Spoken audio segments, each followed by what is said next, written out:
Әйеліңізбен ұрыспау үшін, әйеліңізбен жақсы өмір сүру үшін, оған әлбетте жақсы мәміледе болу керек. Әйел өзі ұрысты неге шығарады?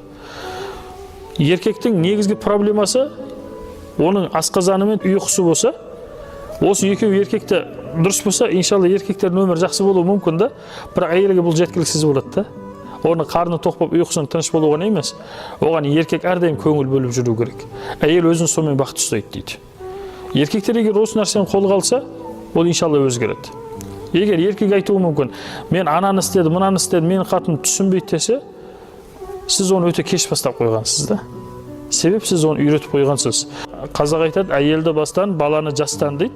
Осы нәрседе не нәрсе? Осы үйленген уақытта балаларымыз тәлімді, тәрбиені дұрыс үйрене алғанда еді, ажырасулар, жетімдер, жесірлер болмас еді дейді. Пайғамбарымыз